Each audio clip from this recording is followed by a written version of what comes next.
علامہ ابن جوزی رحمۃ اللہ علیہ نے اپنی شہرائے آفاق کتاب میں طب نبوی صلی اللہ علیہ وآلہ وسلم میں لکھا ہے کہ بدن کو 4 چیزیں بیمار کرتی ہیں: زیادہ بولنا، زیادہ سونا، زیادہ کھانا، زیادہ صحبت کرنا۔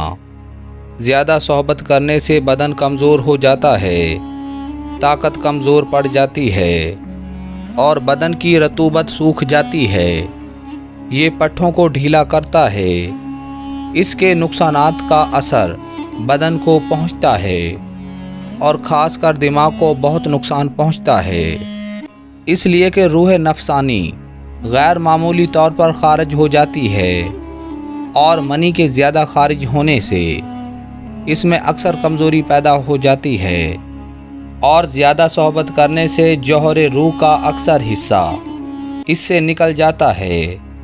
صحبت کرنے کی بہترین صورت یہ ہے کہ صحبت اس وقت کی جائے خواہشات حقیقت میں ابھریں۔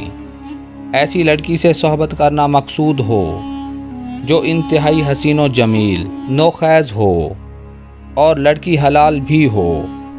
جب کوئی شخص مذکورہ بالا باتوں کا صحبت کے وقت خیال رکھے گا تو اس سے بہت فائدہ ہوگا، اور اگر ان باتوں کا خیال نہ رکھا تو تھوڑا بہت نقصان ہوگا، اور اگر ساری باتیں چھوٹ گئی ہیں تو تباہی کا انتظار کرے۔ زیادہ صحبت سے جسمانی کمزوری کے علاوہ جریان، سرطِ انزال کی بیماری لگ جاتی ہے، عضو تناسل میں سستی اور ڈھیلا پن پیدا ہو جاتا ہے، جس کی وجہ سے صحبت کے وقت عورت کی خواہش پوری نہیں ہوتی، اور ایسی صورت میں عورت کو شوہر سے یا صحبت سے نفرت ہو جاتی ہے، جو آگے بڑھ کر کسی وقت میاں بیوی میں جدائی کا سبب بن سکتی ہے۔ ایسے لوگ جن کو مرغن اور مناسب غذائیں نہیں ملتی، صرف دال، چاول، سبزی، روٹی پر ہی گزارا کرتے ہیں، انہیں بے حساب صحبت سے بہت زیادہ نقصان پہنچتا ہے۔ زیادہ صحبت سے صرف جسم ہی کمزور نہیں پڑتا بلکہ روحانی قوت بھی متاثر ہوتی ہے۔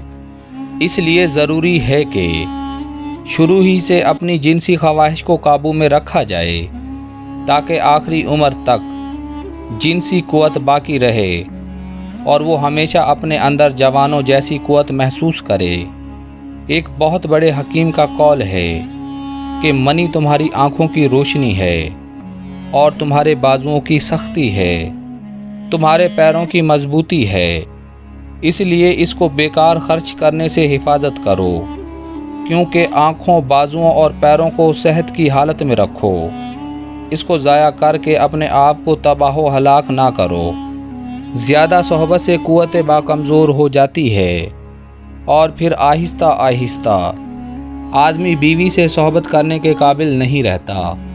اگر کسی کو ایسی صورت پیش آئے تو حکیم محمود علی خان صاحب مرحوم دہلوی کے قول کے مطابق سب سے اچھی تدبیر یہ ہے کہ اس قدر لمبے ٹائم تک صحبت کرنے سے رکا رہے کہ جب تک جنسی قوتیں آرام پا کر اپنی اصلی حالت پر نہ آ جائیں، اور اس کی پہچان یہ ہے کہ طبیعت خود بخود صحبت کی طرف مائل ہونے لگے۔ صحبت کی زیادتی سے حمل ٹھہرنے کی صلاحیت بھی جاتی رہتی ہے، کیونکہ صحبت کی زیادتی سے مرد کی منی پتلی ہو جاتی ہے۔ خون کے 70 قطروں سے منی کا ایک قطرہ بنتا ہے۔ اس کو اس طرح زیادتی کے ساتھ صحبت کرنے سے ضائع نہ کریں۔